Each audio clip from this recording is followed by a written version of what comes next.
Dr. Halla, please come and join me. Don't eat Piers' Tic Tac, which I think he left for you. Fabulous.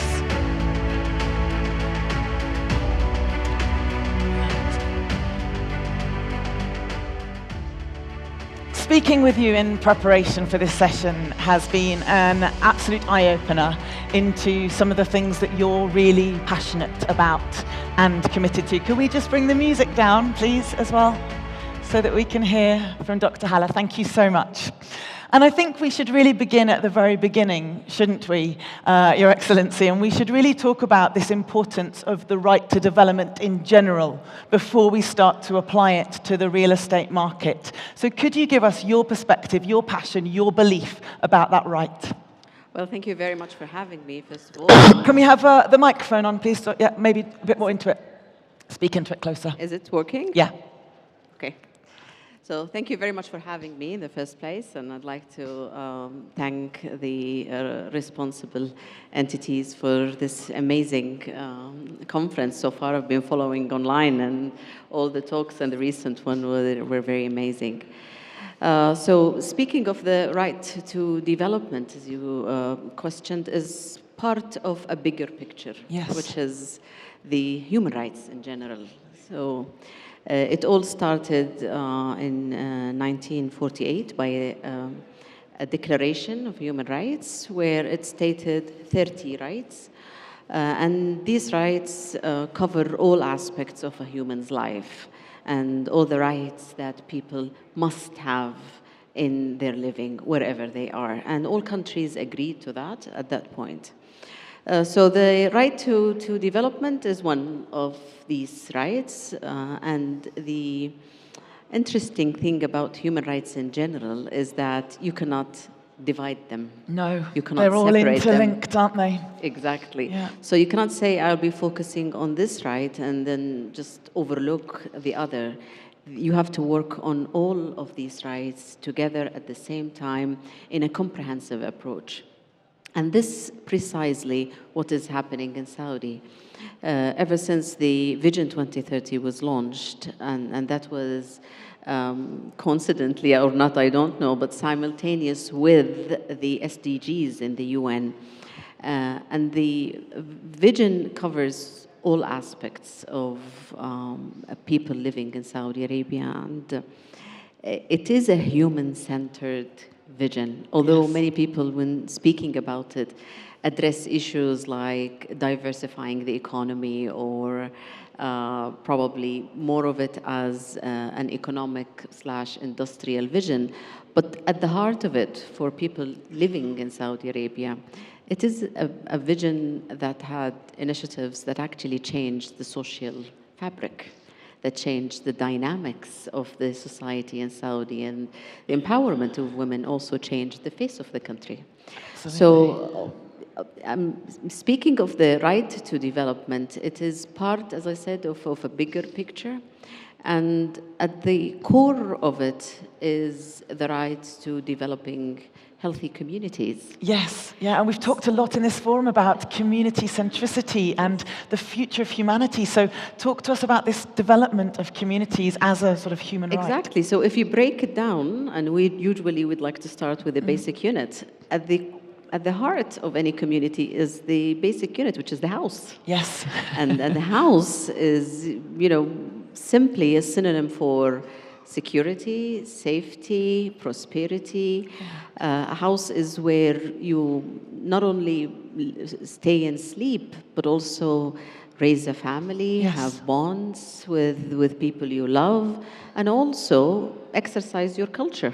You walk into houses of people in England, you understand their culture. You walk into a Saudi house, you see their culture, their food, and all of that. So you see, it's some sort of an exemplification of all the human rights put together. Yes. In terms of a basic unit.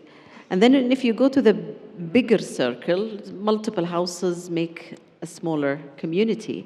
And then you go bigger, and then you reach the ecosystem, which is based on planning it on the ground, which is the real estate structure.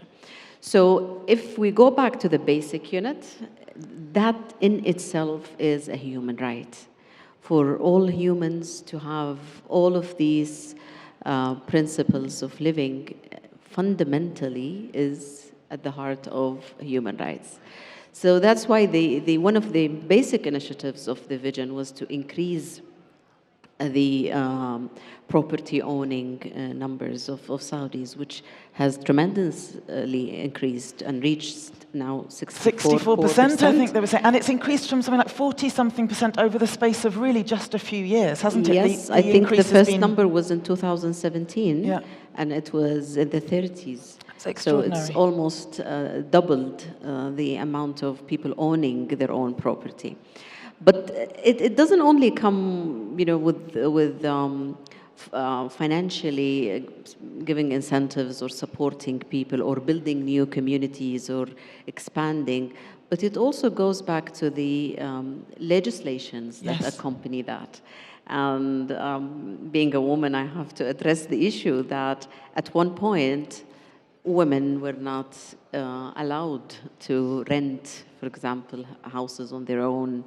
There were barriers related to that. And so among the many amendments and reforms that took place in the vision, since the vision was launched, is this one as well. So, and therefore the number of women actually benefiting from the initiatives of the housing and real estate initiatives is, I think, reached from 5 to 30 plus, 5% to 30 plus % of total number of people. And you can see that a big portion of the society were actually not benefiting from everything that was happening before, but that is not the case now.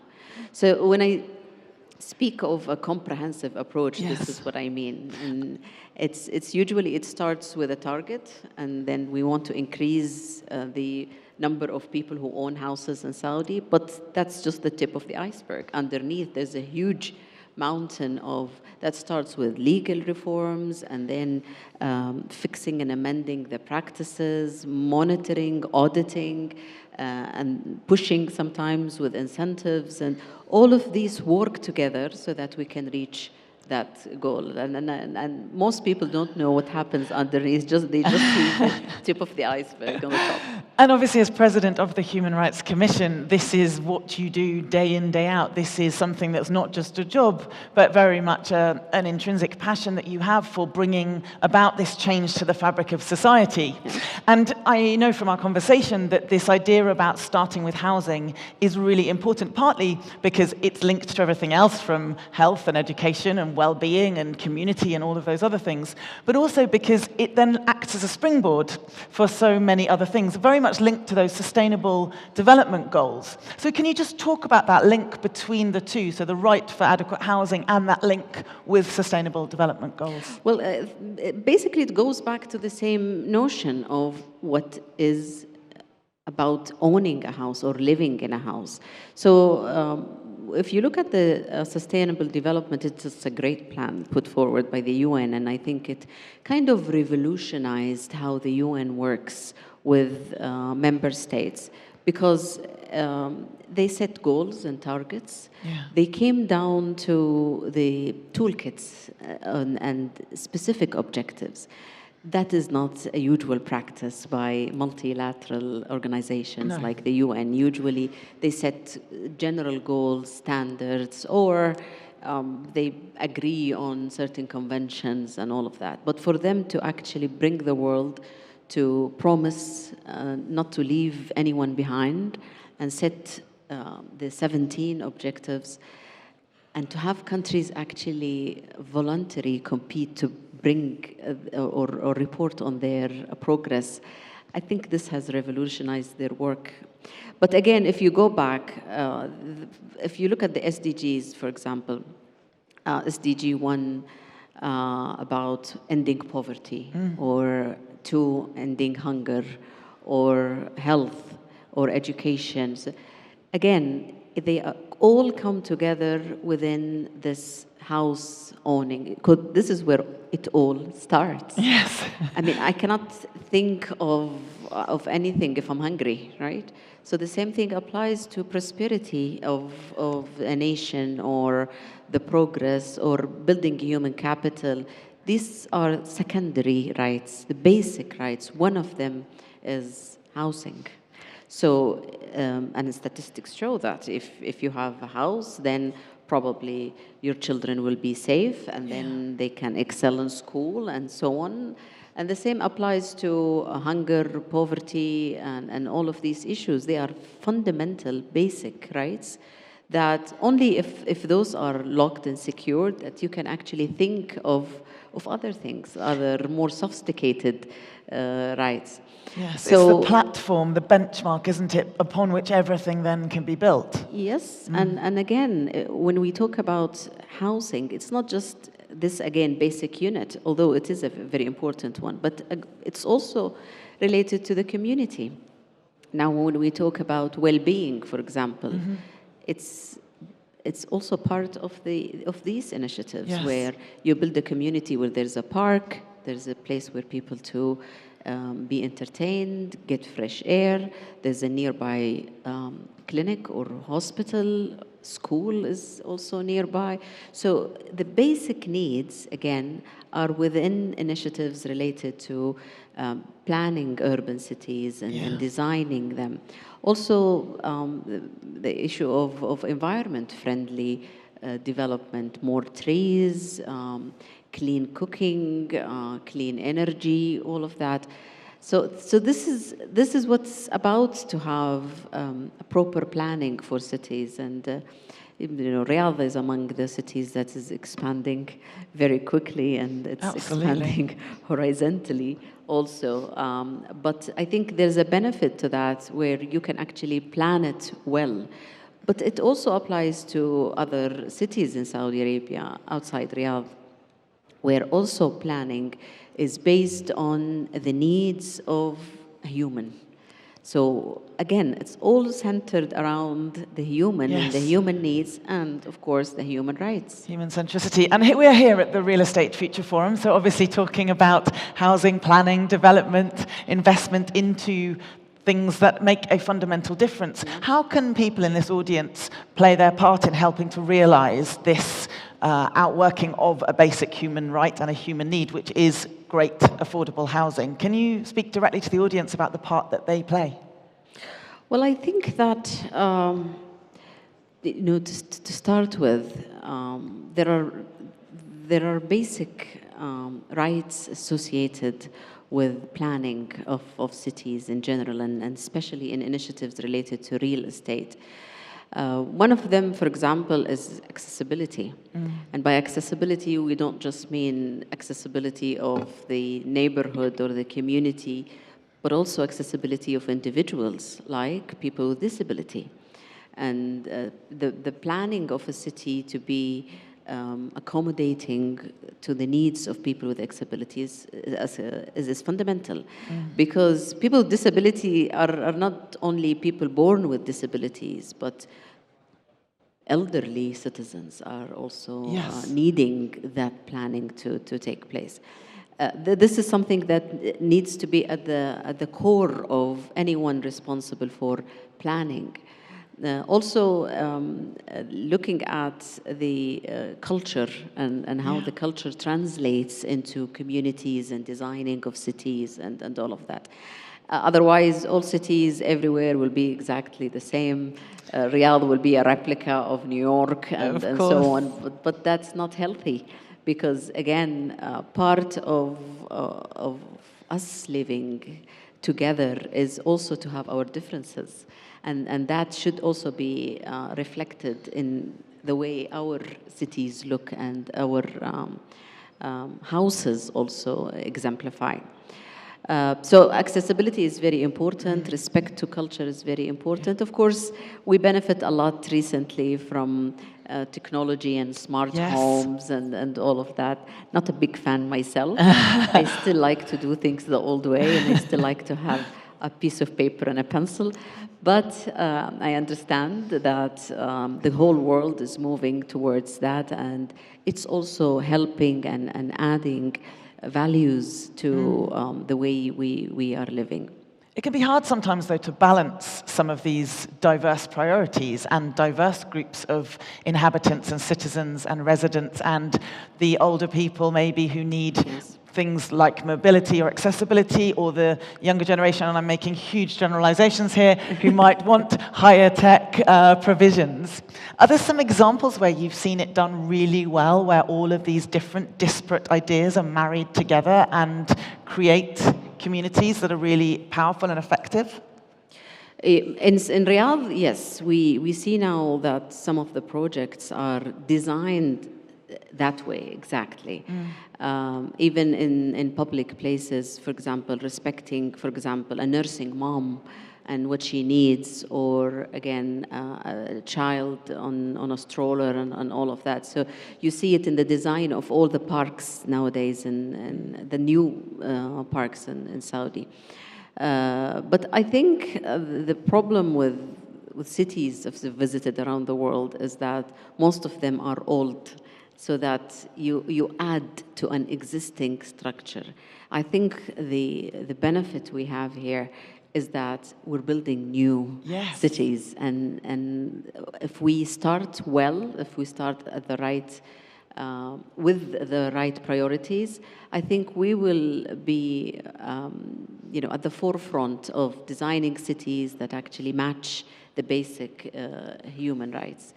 But again, going back to older cities, and these amendments and changes are not very difficult to do.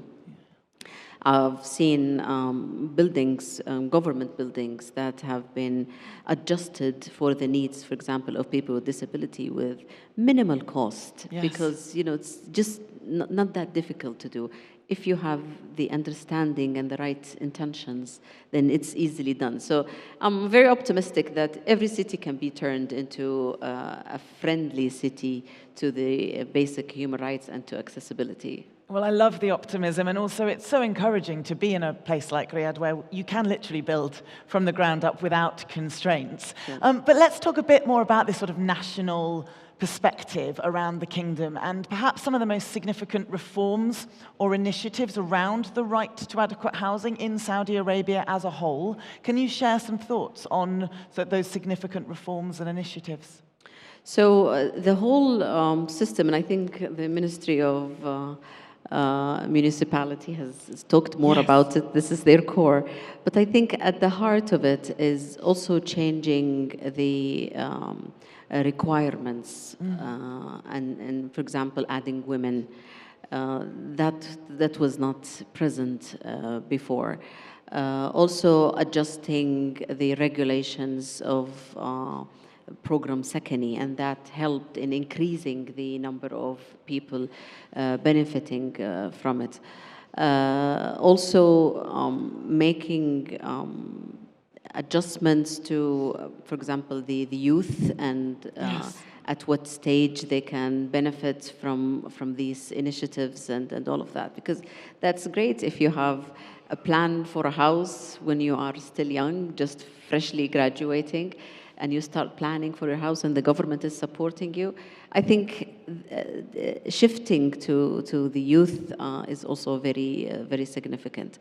But again, the game changer was the empowerment of women in the housing. And I think it did not only add to the numbers of people benefiting from these initiatives, but also added to the whole concept of empowering women. Because again, having a roof under which you can build a family or is different, especially for women who are supporting their families, whether they're single moms or widowers or divorced women or whatever situation they're in. For them to also have access to all of these initiatives and not have any obstacles to how much they can be supported by the government, I think also changed a lot, not only, as I said, in the housing initiative, but also in the social development of the society and the empowerment of women. Yes, and do you see that continuing? You've said it obviously has an amazing impact on women, some of these reforms. Is it continuing in that direction? Do you see there being continued momentum, or do you feel like we've gone as far as we will? What comes next? Well, if you work with the Saudi government, you will learn that there is never an end to the ambition. There's always, all the targets have been revisited and increased. And one of them, for example, is the participation of women. The initial target was to reach 30% participation by 2030. Yes. We reached 30% by 2022. That's extraordinary. I mean, we always look to Saudi Arabia particularly as having these hugely ambitious stretch targets, because if you don't quite make it, then you've still gone a long way. But you've even beaten the stretch target. How many years early? 7 years early? 7 years, almost 7 years. So where's the target going to get moved exactly. to? So we revisited the target, and we revisited the methodology by which we set that target, and realized that maybe we need to change the target. Yes. And now the target is also under study. This also applies to the number of Saudis owning or people living in Saudi owning houses, also change the perspective of the inclusivity of the society.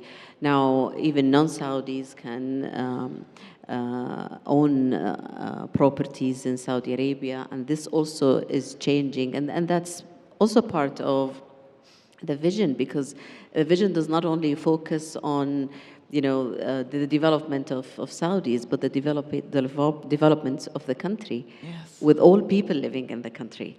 And it is more and more encouraging of a more diverse community with people coming from different backgrounds, different cultures, and mingling together. And again, if non-Saudis can own their houses, this adds to the diversity of the community. Is there anything more that you'd like to see us doing, the people in this room, the people in the real estate sector? Is there anything further that people could be implementing, thinking about, considering, to really build this future for humanity in a way that creates equal opportunity for all, that creates those basic rights that we have as humans? Is there a sort of a final challenge or request you'd like to make to the people listening to you today? Well, I just hope that the prices are reduced because it is becoming an issue, especially with the young generation. Yeah. But I also like it that the standards of living are moving in the right direction, which is, smaller houses where people are closer together, many apartments and younger people living in apartments. That's also a shift and a change in our culture, yes, to the right direction.